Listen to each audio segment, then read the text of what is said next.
What is going on, guys? In today's video I will show you the top 10 best builds in Albion Online. I've spent a lot of time testing out different builds to see what actually works in real combat and what just sounds good on the paper. And after more than 2500 hours of grinding through the endgame PvE, PvP and even CVCs, I've put together a list of the best builds in the game. And remember, if you want to try any of these builds out, then check my links in the description. Also, if you're interested in buying other PC or console games with 50 or 70% discount, then check out Instant Gaming. For example, I want to buy Elden Ring, so we just click on Add to Cart, then click Pay, then input our details and pay. After payment is complete, we will receive activation key, then copy and paste the key in, and it's that simple. So what are you waiting for? Click my link description and check out Instant Gaming for yourself.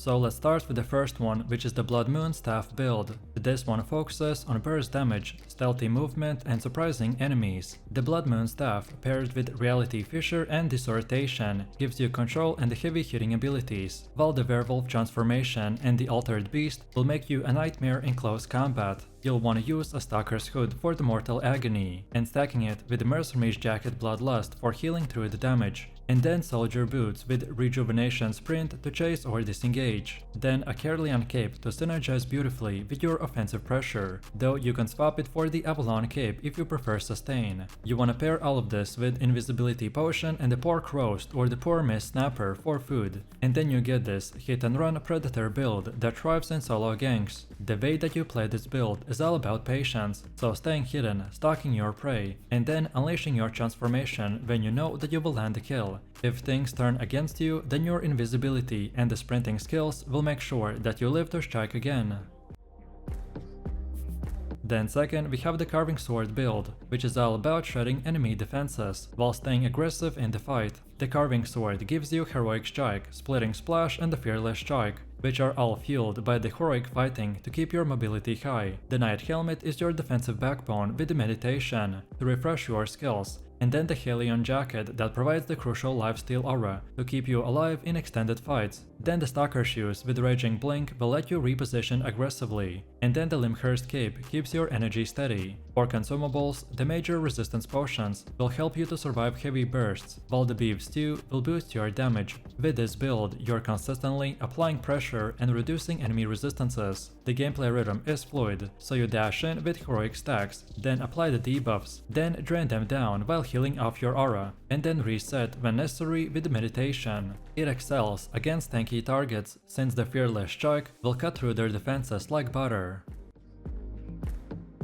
Then for number 3, we have the Bow of Badon build, which is perfect for players who enjoy controlling space and bursting down enemies at range. The Bow of Badon will combine Deadly Shot, Ray of the Light and the Raging Storm to lock enemies down and punish them with the explosive damage. An Assassin's Hood with Meditation allows you to reset cooldowns, and the Royal's Jacket with the Royal Banner will boost your offensive uptime significantly. You want to pair this with the Mercenary Shoes for refreshing sprint, and your mobility ensures that you have the option to kite or chase depending on the situation. Then the Carleon Cape will work best here, but you can as well exchange it for the Stalker Shoes if you want more sneaky repositioning. Then for potions, the Major Calming Potions will help against enemy interruptions, and then a Pork Omelette will keep your cooldown short. The way that this build shines is by dictating fights, so you pin down enemies with the Ray of Light. Then follow that up with the Raging Storm, and if they survive, then reset it with the Assassin's Hood and do it all over again. Overall, this build is nightmare for enemy melee players that are trying to close the gap.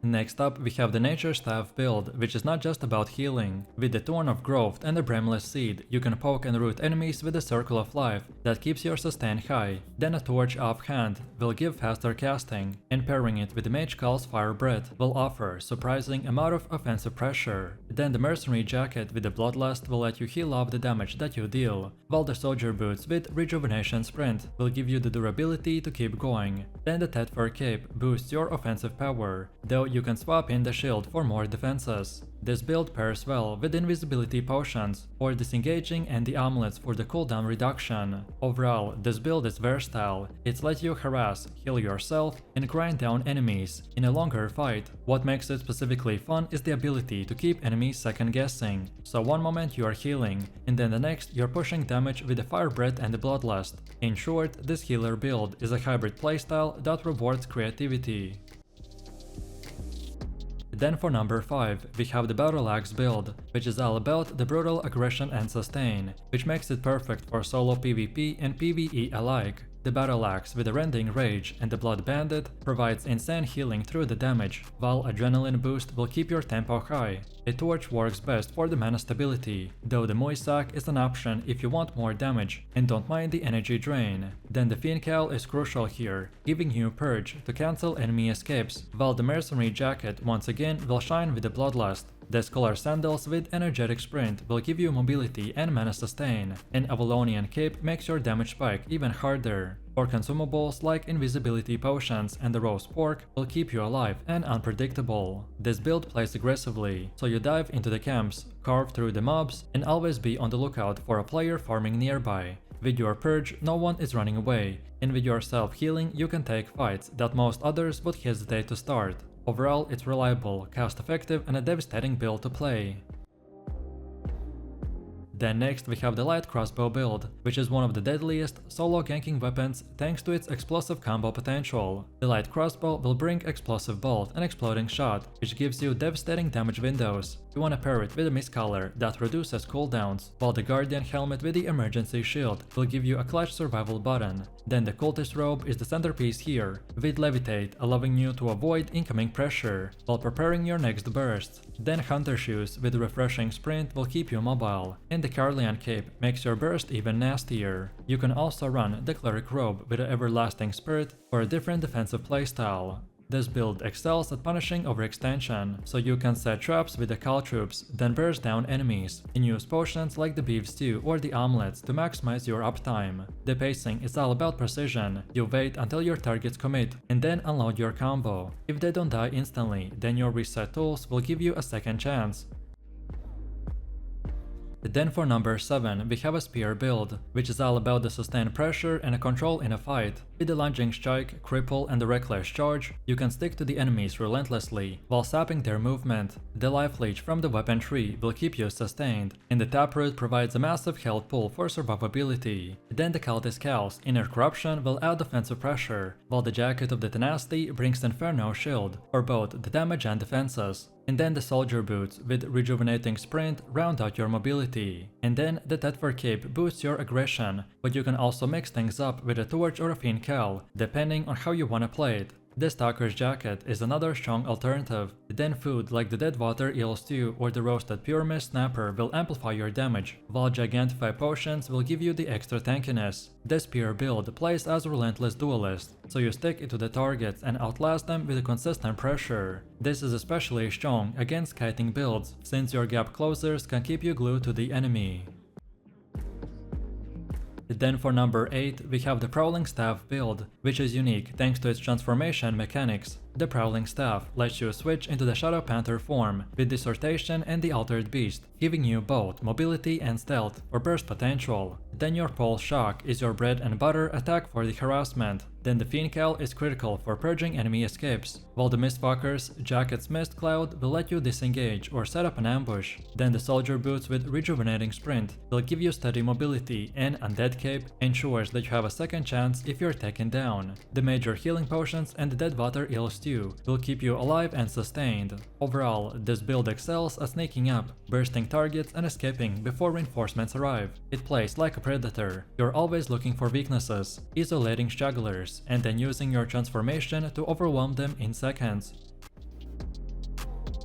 Then for number 9, we have the Curse Staff build, which is a powerhouse for single target damage over time. Vile Curse stacks up quickly, Armor Piercer shreds defenses, and the Dead Curse can outright delete enemies if they let it detonate. The Moisac amplifies your damage, while the Guardian Helmet will provide a defensive shield to survive the counter engages. Then the Cleric's Robe's Everlasting Spirit will save you during bursts, and the Soldier Boots lets you sprint and reposition. Then the Caerleon Cape fuels your offense. Consumables like Gigantify Potions or the Healing Potions will pair well with the Beef Stew for sustained DPS. The Curse Staff gameplay is all about relentless pressure, so you stack your dots, keep enemies on the back foot, and unleash dead curses at the perfect moment. This is that kind of a build that forces your enemies to waste cooldowns on cleansing or shielding, which only plays further into your hands as you keep applying stacks. And then for the last build we have the Beer Paws, which is about mobility and brutal all-ins. With the Rending Rage and the Razor's Cut, you bleed your enemies and then finish them with the devastating damage bursts. Adrenaline Boost will keep your tempo high, and then the Fiend Cowl with the Purge will ensure no one can escape your grasp. Then the Face Scale Robe with the Wild Magic will boost your offensive output, while the Royal Sandals with Defenseless Rush will give you insane chase potential. Undead Cape provides survival, though you can switch into the Assassin's Jacket with the Ambush or the Thetford's Cape, depending on your playstyle. Then consumables like Invisibility or Potions that let you catch players off guard are the best to go. And then the Beef Stew ensures that your damage stays high. The Beer Paws build is all about the high impact playstyle. You chase relentlessly, cut down fleeing enemies, and thrive in chaotic solo PvE and PvP fights. The key to mastering the Beer Paws is confidence. You need to commit, track your prey, and trust into the burst to finish the fight before they can even react.